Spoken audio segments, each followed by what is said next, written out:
Sem padrinho político, sem tempo de TV e rádio, e enfrentando perseguições nas suas redes sociais, Pablo Marçal lutou de igual para igual com seus adversários, que contaram com milhões para suas campanhas na disputa pela Prefeitura de São Paulo. Mesmo com sua estratégia de campanha ousada e discursos impactantes, Marçal não conseguiu conquistar o eleitorado suficiente para avançar. Entenda alguns motivos para sua derrota e o que isso representa para o futuro de sua carreira política. Quando nós entramos para análise em São Paulo, em que Marçal aparece em terceiro, Boulos e Nunes ali brigando pelo primeiro lugar, por menos de 1% de votos, mostra uma disputa acirrada.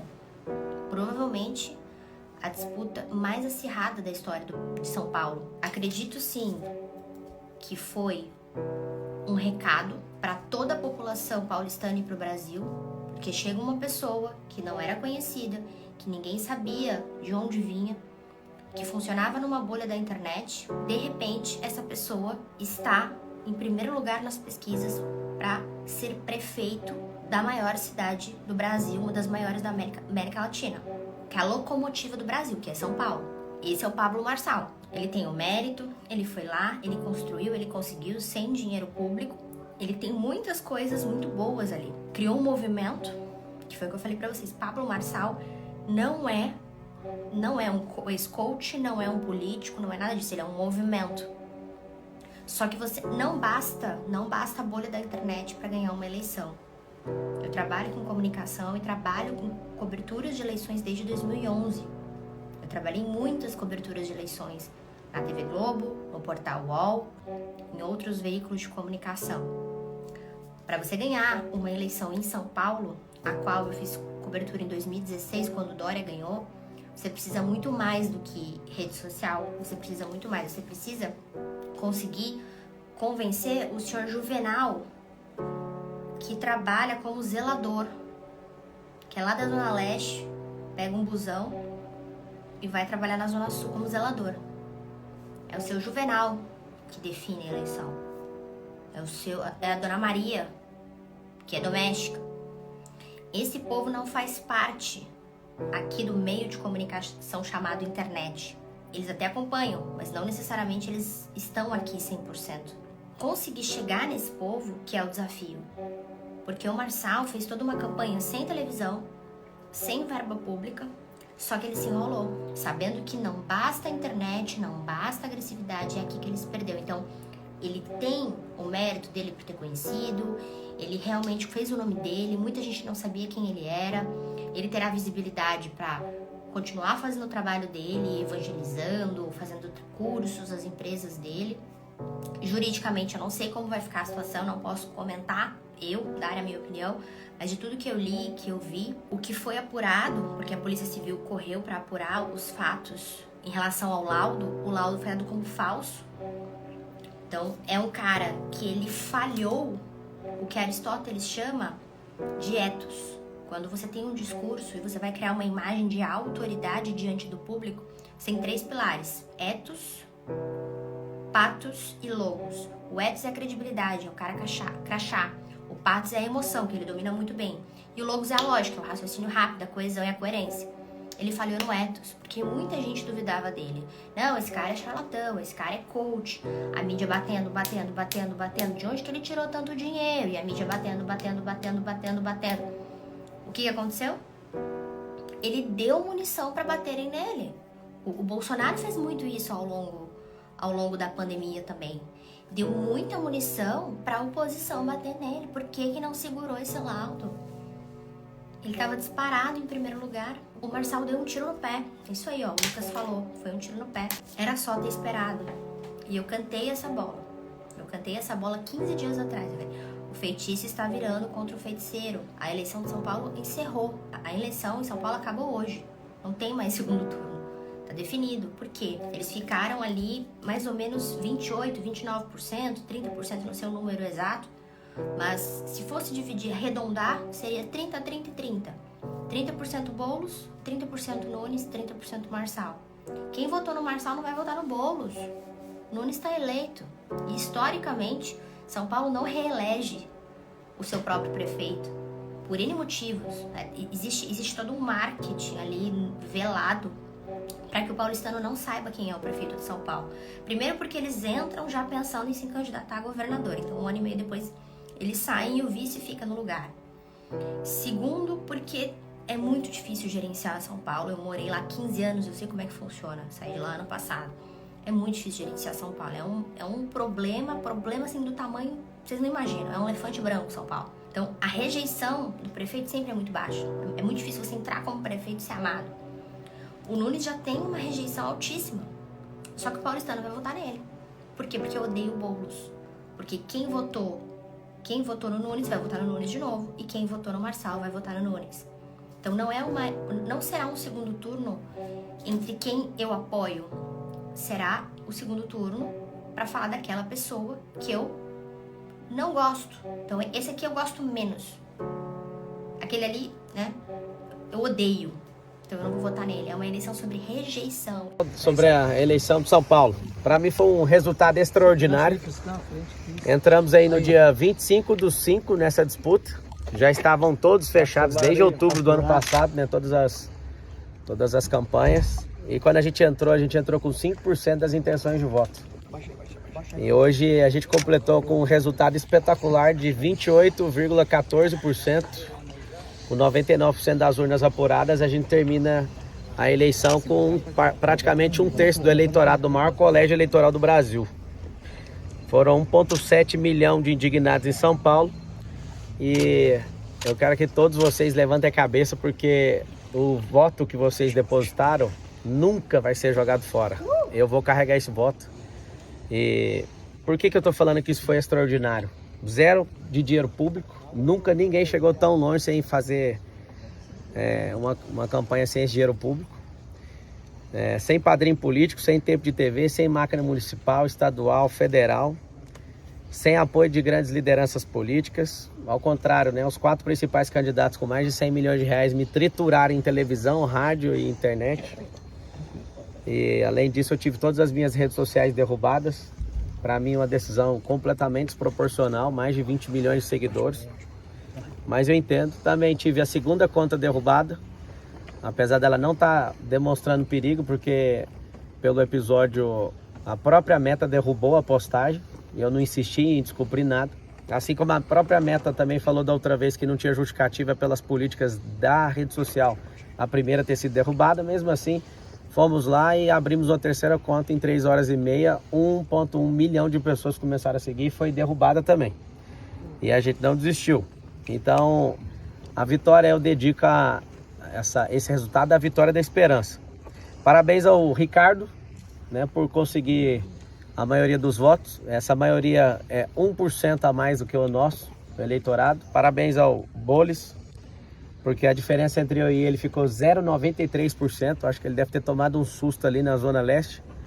Foi bem forte. Um abraço aí para a Zona Norte, para a Zona Leste, Oeste, principalmente do Sul. A Zona Sul, onde muitas pessoas viraram voto ali pra gente. E a gente recebeu um pouco mais de 7 milhões de reais de doação, contra só desses 2 candidatos com dinheiro público, esses tiveram mais de 100 milhões de reais. Então, você imagina, 7 milhões de doação contra 100 milhões de dinheiro público, é um negócio fora tudo que eu já falei. Inclusive, eu quero agradecer a todas as pessoas que doaram. A maior parte dos doadores, né, vieram de outras cidades. O brasileiro, ele acredita no que eu carrego. E eu não vou desistir disso nunca. Então foi uma honra, né, defender a vontade de vocês. E eu prometo ser combativo na política brasileira nos próximos 12 anos. Esse é o tempo que eu decidi no meu coração em servir a política. E sou alguém que não depende disso, mas para o futuro que eu espero do Brasil, eu preciso entrar nisso para que a gente possa mudar a mentalidade das pessoas. Nas principais pesquisas, né, nos últimos dias e horas, eu estava entre 22% e 26%, e na apuração a gente alcançou um resultado maior. Então a gente cresceu nessas últimas horas aí para 22,14% e eu estou muito feliz por isso. 28,14% isso. Então parabéns aos vereadores eleitos, alguns amigos aí foram eleitos, estou muito feliz por isso. Vou apoiar a partir desse exato momento todos os candidatos a prefeito que estão lutando contra o comunismo no Brasil. apesar de ser piada para alguns, para mim não é. Essa praga que veio para a América Latina depois da Segunda Guerra Mundial. Contem com o meu apoio. Eu quero lutar pelo um Brasil melhor. Eu vi que eu consegui ajudar a impulsionar um candidato ali em Goiânia de última hora. Eu gravei um vídeo que eu senti no coração de mandar para ele. Ele acabou em primeiro. A Cristina em Curitiba também, ela conseguiu ir para o segundo turno. Agora eu vou dar uma acelerada em alguns candidatos que precisam de ajuda para a gente ter essa vitória aí. E tomara que o Ricardo leve em consideração algumas das nossas propostas, porque afinal de contas o eleitorado dele é exatamente o tamanho do meu eleitorado aqui em São Paulo. Então, espero que ele leve em consideração por isso. Aos meus eleitores, não baixe a cabeça. Fizemos a campanha mais extraordinária da história política recente aí do Brasil. E não sei se vocês viram, muita gente se levantando por conta de ciúmes, né, do dinheiro público. Muita gente se levantando por conta de ciúme eleitoral. Outras pessoas levantando por conta espiritual. Então foram muitos ataques. E eu não consigo esconder minha alegria em ver tanta gente, né? É tão difícil ganhar um voto na urna, vocês não têm noção, quem nunca se candidatou. As pessoas, elas não fazem noção do que é você tomar 10 mil votos. 10 mil votos é um fim de mundo. Eu, para deputado federal, tive 243 mil votos e falei para todos eles, eu vou carregar isso aqui. Então, da minha parte, eu não vou desistir. E quero deixar bem claro que o Brasil vai se tornar a nação mais próspera da Terra até 2050. Eu fui o primeiro brasileiro a ver isso. E eu vou investir. Por mais que eu não tenha virado funcionário público na data de hoje, eu vou servir do mesmo jeito. Eu vou estimular pessoas boas a irem para a política. Aprendi muita coisa nessa disputa eleitoral. Aprendi muitas coisas que me fizeram amadurecer como pessoa, como cidadão. E São Paulo perdeu a única oportunidade de me ver prefeito dessa cidade. Meu coração estava 100% entregue a isso. Mas confesso que a vontade do povo nas urnas, ela prevalece. Eu sei de muitas pessoas que estão querendo construir aí algumas teorias, mas eu respeito a vontade do povo. E a gente chegou de última hora. Que Deus abençoe a nossa cidade de São Paulo, o Brasil e o povo brasileiro. Eu acredito de verdade no Brasil e no brasileiro. E para finalizar, eu combati o bom combate, percorri a carreira, guardei a fé. E 2026 está logo ali. O senhor disse que você espera que o Ricardo Nunes considere algumas das suas propostas. Isso pode ser lido como uma sinalização de eventual apoio? Você vai apoiar ele no segundo turno? Então, vai depender do que ele falar sobre as propostas. Tá nítido, né, que ele pegou muito pesado com a minha pessoa, foi muito injusto comigo. Eu entendo que é coisa de marqueteiro isso. Eu não sou homem de carregar mágoa, de carregar raiva. Eu fui por tudo ou nada com todos eles, né, pela desproporcionalidade do que eles fizeram comigo. Leia-se aí principalmente tanto o Boulos como o próprio Ricardo. Mas pelo bem comum, ele entendendo, né, sobre... Ele já sabe que da minha parte eu não preciso de cargo, eu não preciso de absolutamente nada disso. Então, colocar a educação financeira nas escolas, colocar a empresarização para rodar, né, porque o empreendedorismo liberta, fazer as escolas da cidade de São Paulo se transformar em escolas olímpicas. Se ele considerar isso, a gente pode conversar numa boa. O senhor já entrou em contato com ele? Eu mandei uma mensagem para ele dando os parabéns. Para ele. Respondeu tudo, Pablo? Eu não vi a mensagem. E o seu futuro, Pablo? Meu futuro é o seguinte, eu sou servo do povo. Se fosse para ser... Tem gente que... Cada um cria uma teoria, né? O Marçal quer poder que ele não tem. Todo poder que um político tem, eu tenho. E se eu não tiver, eu posso patrocinar um político, né? Eu que sou um homem bem sucedido, o que eu quero é fazer pessoas boas entrarem na política. Então, foi o resultado mais extraordinário que eu, desde pequeno, né, assistindo política, consegui ver até hoje. Marçal, eu poderia ter colocado meu dinheiro e ter um resultado talvez maior, né, mas eu me propus a não envolver meu dinheiro em nenhuma empresa. Todas as pessoas que falaram que eu coloquei, que está com essa tese aí de abuso de poder econômico, é mentira, porque eu não coloquei mesmo. Eu fui até o final honrando essa palavra. Não entrei na disputa para vencer a qualquer custo. Eu dei meu melhor, dei meu coração. Se vocês puderem pelo menos pôr uma notinha lá dos 80 quilômetros que eu fui a pé também, pelo povo, eu acho que depois da guerra, apesar de alguns de vocês não concordarem comigo, eu acho que vale a pena vocês falarem. Que o que eu vi de esperança, de gente saindo de casa 2 horas da manhã, 3 horas da manhã, aquilo, sem eu avisar, tá? Se eu tivesse avisado com antecedência, talvez eu até tomaria um tiro aí no meio da rua. mas eu vi nas pessoas esse olhar. E eu quero mais uma vez repetir para todo mundo que está assistindo. Não baixe a cabeça. Eu não vou desistir do Brasil. Eu não vou me preocupar com perseguição também. Foi muito feliz, né, de pessoas não conseguirem levantar um A contra empresa nenhuma minha, que a gente anda muito correto com as nossas coisas. Eu fiquei muito feliz também de todos os ataques, foi um aprendizado absurdo. Com certeza, numa próxima eleição eu vou ter um comportamento completamente diferente, porque o amadurecimento gera isso.